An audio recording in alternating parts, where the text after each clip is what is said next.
कि भगवान तुम्हारी और दुनिया में हम देव सताए जाते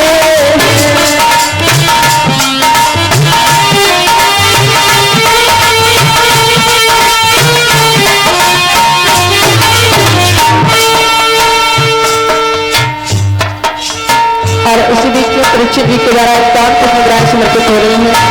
बिहारी से अपने कृपा से बनाई यही पावन कामना है। आज सभी देवी देवता कहने लगे हैं प्रभु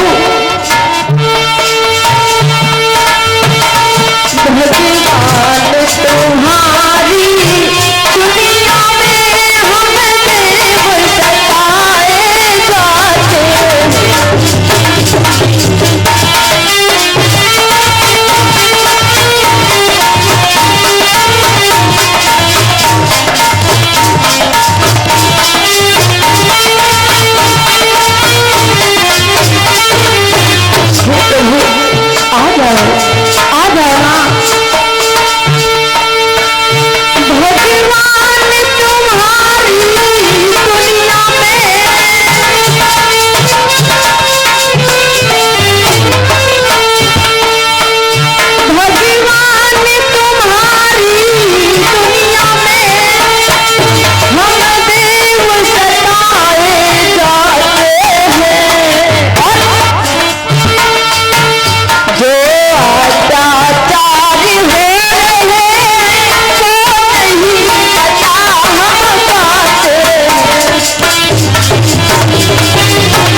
सभी देवताओं ने जैसे ही प्रभु से कहा, भगवान ने कहा धैर्य धारण करो देवताओं,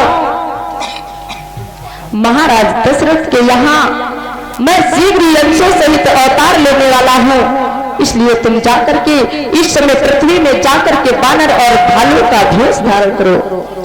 आज उसी समय देवताओं ने देर नहीं किया, सभी देवता आकर के आज पृथ्वी पर बानर और भालू का भेष धारण किया, बानर और भालू के रूप में जन्म लिया। इधर मैया पृथ्वी भी अपने स्थान को चली आई।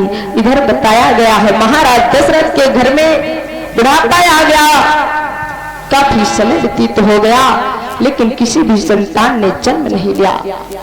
और इधर एक दिन महाराज दशरथ को इतना कष्ट हुआ, गुरु वशिष्ठ जी के पास जाकर के आज अपनी दो गाथा बताने लगे, कहने लगे हे गुरुदेव,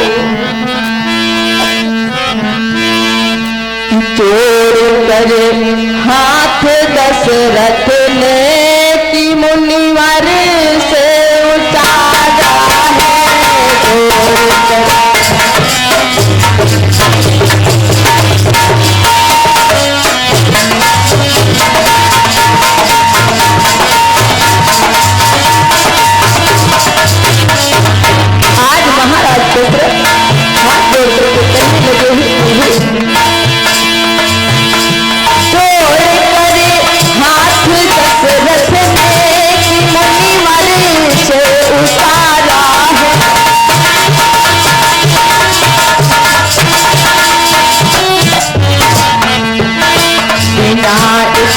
लाल के स्वामी की सोना घर हमारा है, लाल के स्वामी की सोना घर हमारा है।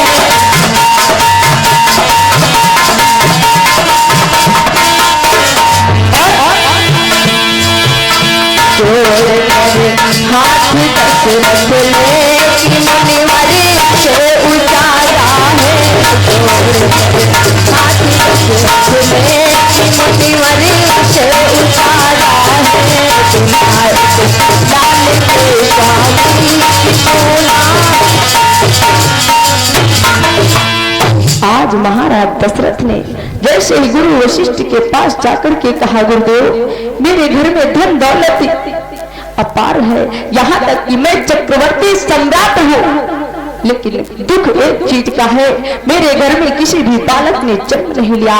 मैंने एक एक नहीं बल्कि 3-3 विवाह संपन्न किए, 3-3 रानियां मेरे घर में हैं, लेकिन फिर भी किसी बालक ने जन्म नहीं लिया।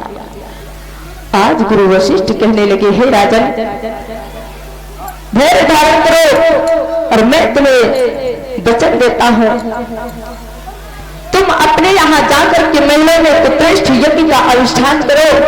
भगवान की कृपा से तुम्हारे घर में एक एक नहीं बल्कि 4-4 पुत्रों का जन्म होगा। आज उसी समय महाराज दशरथ ने श्रृंगी ऋषि को बुलवाया और श्रृंगी ऋषि को बुलवा करके पुत्रेष्ठ यज्ञ संपन्न करवाया। जैसे पुत्रेष्ठ यज्ञ संपन्न हुआ, आज मेरे भागवत प्रेमियों हाथ में चरुक कलश लेकर के अग्निदेव प्रकट हो गए और जैसे वो प्रकट हुए, आज महाराज दशरथ से कहने लगे, हे महाराज दशरथ तुम जाकर के इस प्रसाद को अपनी 3 रानियों में वितरण कर देना। भगवान की कृपा से तुम्हारे घर में एक एक नहीं बल्कि 4-4 पुत्रों का जन्म होगा। आज महाराज दशरथ उस प्रसाद को लेकर के चले हैं और कैसे वितरण करते हैं ध्यान देना।